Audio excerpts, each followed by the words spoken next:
Samajwadi party के जिला महासचिव शुक्रउल्लाह अंसारी जी, विधानसभा के अध्यक्ष सचिंदर यादव जी, नौजवान नेता योजन सभा के प्रदेश उपाध्यक्ष रणविजय सिंह जी, आचेलाल सोनी जी, पार्टी के जिला अध्यक्ष इलियास अंसारी जी और इस चुनावी जनसभा में उपस्थित हमारे तमाम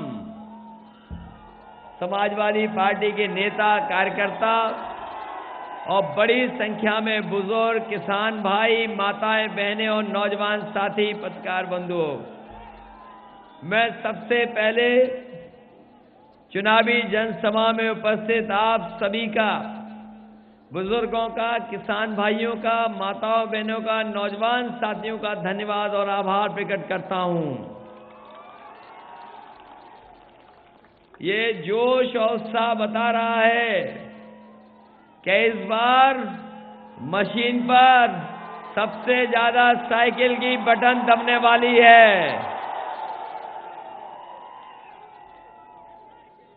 और अब लोग, मैं समझता हूं लोग अब इंतजार भी नहीं करना चाहते। मैं आप सबसे निवेदन करने आया हूं, अपील करने आया हूं कि हमारे समाजवादी पार्टी के प्रत्याशी राधेश्याम सिंह जी को ऐतिहासिक वोटों से जिता करके भेजना। हालांकि जहां तक काम का सवाल है, मैं समझता हूं आपको भरोसा है काम पर, समाजवादियों ने काम किया है और जमीन पर काम पहुंचाने का भी फैसला लिया है। कम से कम एम्बुलेंस संख्या 102, 108, आपको भरोसा है कि अगर कोई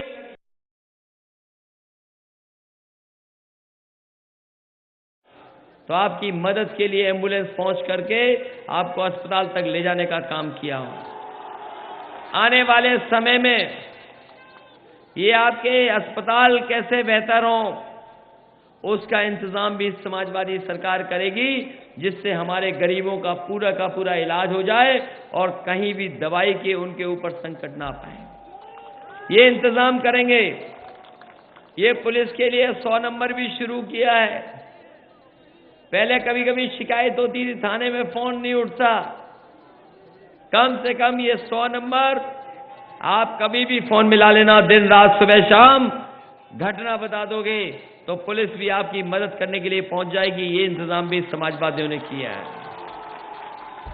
तहसील बनानी हो, नगर पालिका बनाया हो, बिजली का इंतजाम, सब स्टेशन, ये मैं कह सकता हूं इस विधानसभा में बड़े पैमाने पर काम हुआ है और आने वाले समय के लिए भी आपको मैं भरोसा दिला के जा रहा हूं।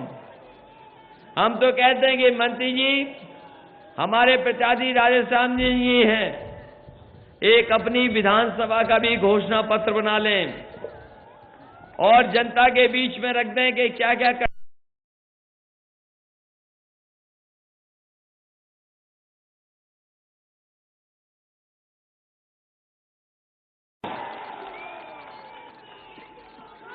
इसलिए साथियों, जहां तक अच्छे दिन वालों का सवाल है, बताओ, अच्छे दिन के बहाने हमें और आपको सबको लाइन में खड़ा कर दिया, सब पैसा जमा करा लिया, किसी पे 500,000 पुराना नहीं बचा होगा और हमारी माताएं बहनों ने भी जो बचा के रखा था, छिपा के रखा था, वो भी भारतीय जनता पार्टी के लोगों ने निकलवा लिया और जमा करा लिया। अब तो सब जमा हो गया पैसा, किसी पे नहीं बचा पुराना पैसा। हम तो कहना चाहते हैं, बीजेपी के लोगों ने जो वादा किया था कि अब 15 लाख रुपए अकाउंट में पहुंचा देंगे, हम तो कहते हैं 15 लाख नहीं, केवल 15,000 ही अकाउंट में पहुंचा दो तो हम मानते हैं आपको। किसी के अकाउंट में नहीं पहुंचा। और फिर जो लोग लाइन में लगे थे, जो गरीब, जिन्होंने अपनी ईमानदारी से पैसा कमाया था, मेहनत का पैसा कमाया हुआ, छोटा मोटा कारोबार, दुकान चला करके, ठेला लगा के पैसा कमाया था। जब वो लाइन में लग करके पैसा लेने गए तो कई गरीबों की जान चली गई। किसी ने मदद नहीं की। अगर किसी ने मदद की तो समाजवादी लोगों ने उनके परिवार को 2-2 लाख रुपए पहुंचा करके मदद करने का काम किया। इस जिले में भी लाइन में लग करके मौत हुई थी। किसी ने मदद नहीं की। बीजेपी ने, आप जानकारी कर लेना कितना गरीब परिवार की थी वो महिला। कुछ भी नहीं था, थोड़ा बहुत पैसा था उसके पास, लेकिन बैंक के लोगों ने उसका पैसा नहीं वापस कराया, उसको जान देनी पड़ गई। आप पता करना हमने मदद की कि नहीं की। 2 लाख रुपए उसके परिवार के लोगों को पहुंचाने का काम किया था। और भाई आपको खबर मिली होगी, सुना भी होगा, लाइन में लगे एक बच्चे का भी जन्म हो गया था और बैंक वालों ने उसका नाम खजांची रख दिया। मैंने ढूंढवाया उस परिवार को, बहुत गरीब परिवार निकला। मैंने उसकी मां को बुलाया और 2 लाख रुपए उसकी भी मदद करने का काम किया। हाँ, दे दिया था मैंने। तो इसलिए हम कहना चाहते हैं कि ये रुपया और नोट काला सफेद नहीं होता है, याद रखना। ये नोट और ये रुपया काला सफेद नहीं होता। अगर कोई चीज काली सफेद होती है तो हमारा आपका लेन देन काला सफेद होता है। अगर किसी ने कोई कारोबार किया, मुनाफा कमाया, टैक्स नहीं दिया, तो वो पैसा काला हो गया। उसी काले पैसे से अगर कारोबार किया, मुनाफा कमाया और टैक्स दे दिया, तो वही पैसा सफेद हो गया। अगर टैक्स दिया किसी कारोबार में तो वो सफेद हो गया, और मुनाफा कमा करके टैक्स नहीं दिया तो वही काला हो गया। ये रुपया काला सफेद के चक्कर में पूरे देश की अर्थव्यवस्था को चौपट करने का किसी ने काम किया तो भारतीय जनता पार्टी के लोगों ने पूरा का पूरा अर्थव्यवस्था को चौपट कर दिया। हम तो कहते हैं प्रधानमंत्री जी से अगर बहस करना चाहते हो आप, नोटबंदी पे तो बहस कर लो। और मैं तो कहूंगा कि सबसे अच्छी जगह तो वही खजांची का गांव होगा। आप भी आ जाओ, हम भी पहुंच जाते हैं और नोटबंदी पे बहस कर लेते हैं वहां पर।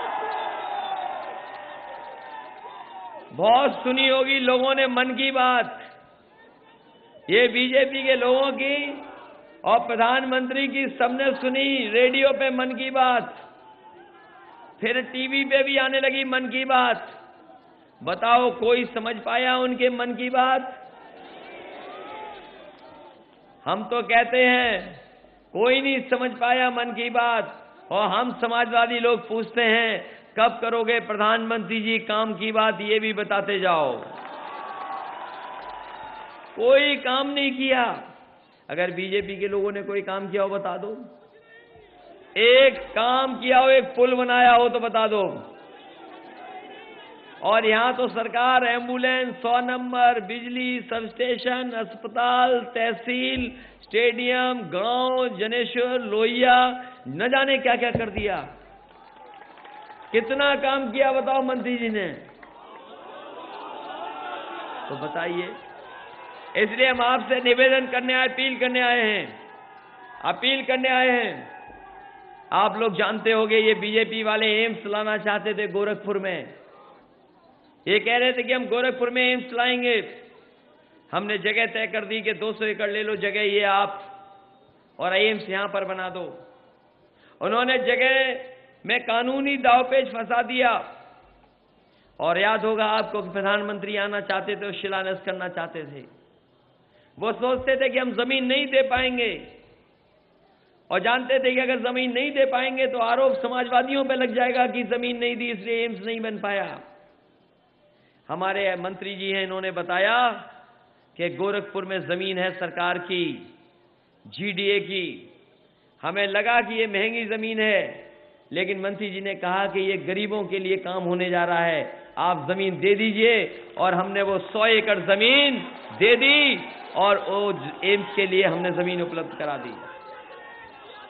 कम से कम एम्स के लिए अगर किसी ने जमीन दी है तो समाजवादी लोगों ने एम्स के लिए जमीन दी है। 500 बेड का अस्पताल बनकर के तैयार हो गया। जो हमारे बच्चे बीमार हो जाते हैं जैपनीज इंसेफेलाइटिस से। बीमारी का रोक पाना मुश्किल है। अगर जानकारी पहले मिल जाए तो शायद उन बच्चों को बचाया जा सकता है। कम से कम समाजवादी लोगों ने 500 बेड का अस्पताल और 200 बेड का और मेडिकल कॉलेज में अस्पताल बना करके 700 बेड का इंतजाम किया है। हम तो कहते हैं बताओ एम्स को जमीन अगर न देते तो कहां बनाते एम्स। हम तो कहते जमीन दे दी, अब कम से कम जल्दी बना करके दिखा दो एम्स। लेकिन अभी तो काम नहीं शुरू हुआ है वहां पर। इसलिए स्वास्थ्य में भी काम कर रहे हैं।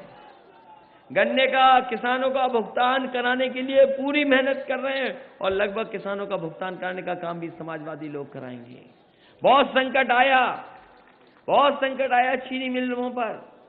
ये बीजेपी के लोगों ने विदेश से चीनी मंगा ली थी और सावधान रहना इन बीजेपी वालों से।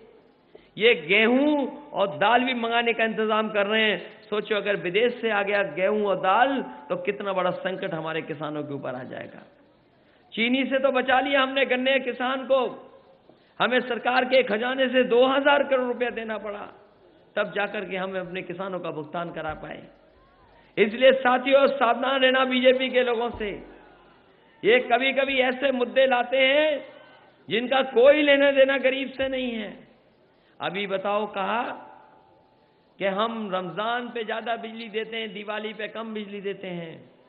हमने आंकड़े दे दिए और बता दिए कि हमने रमजान पे भी बिजली दी है, दिवाली पे भी बिजली दी है, होली पे भी बिजली दी है और क्रिश्चियनों का क्रिसमस आया था उसमें भी हमने दिवाली की तरह बिजली देने का इंतजाम किया है। और शायद यहां भी कभी कभी सच बुलवाने के लिए गांव में गंगा मैया की कसम खिलवाते होंगे। हमारे गांव में तो खिलवाते हैं गंगा मैया की कसम।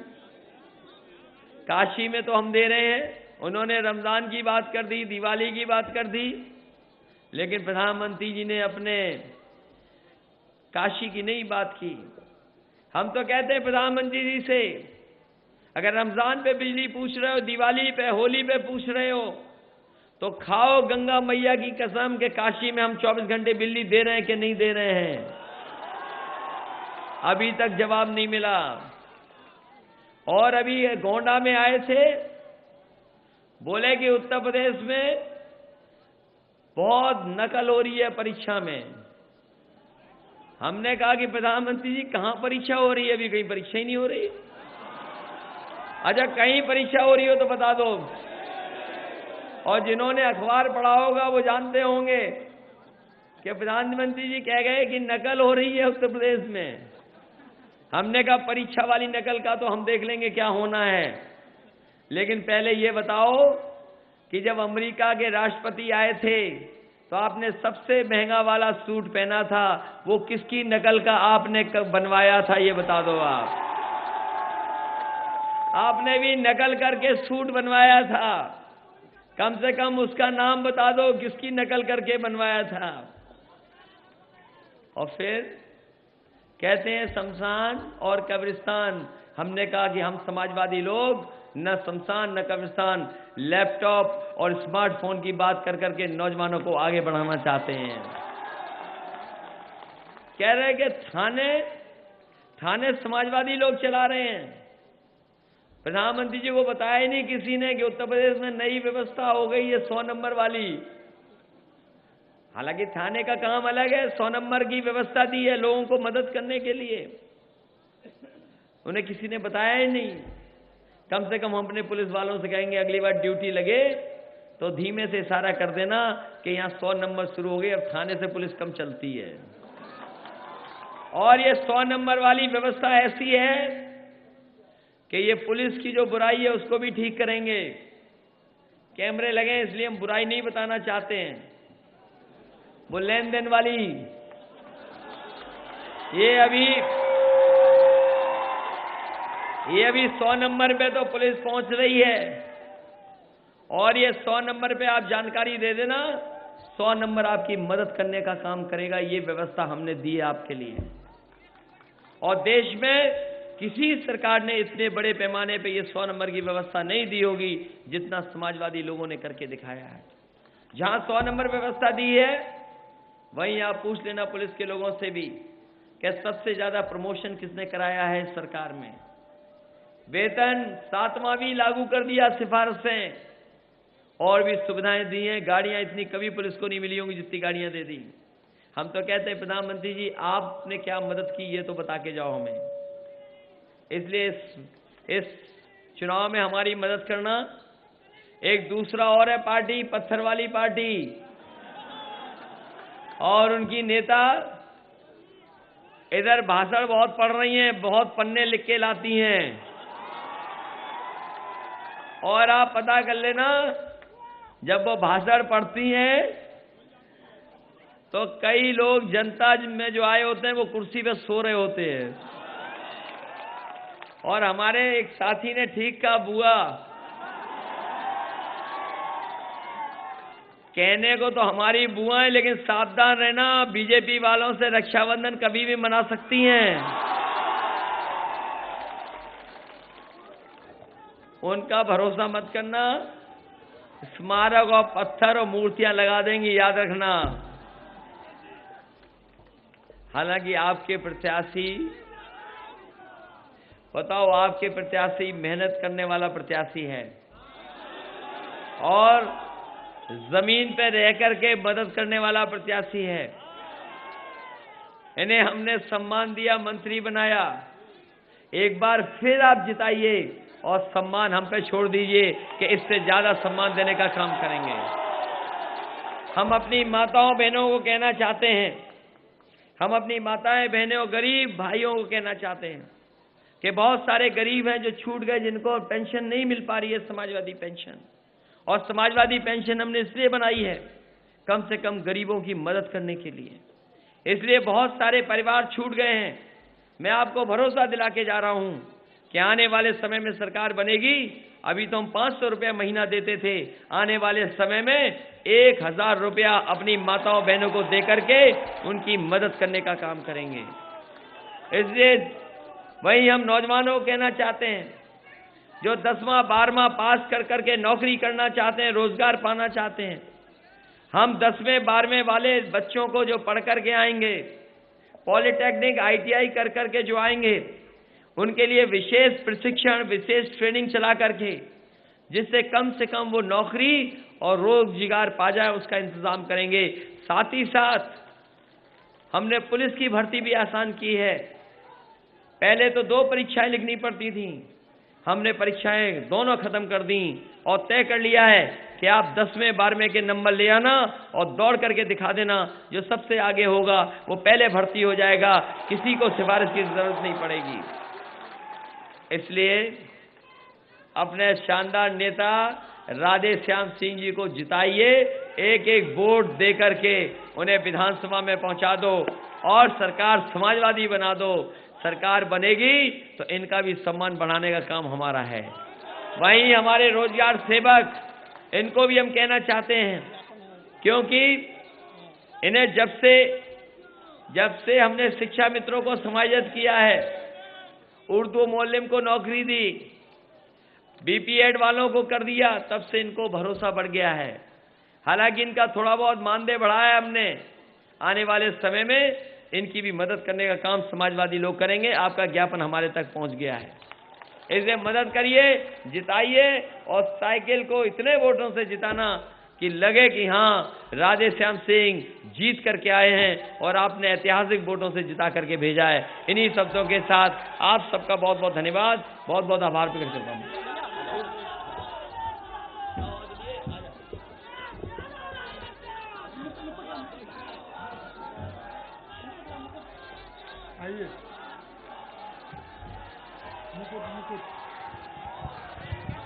हेलो, देखिए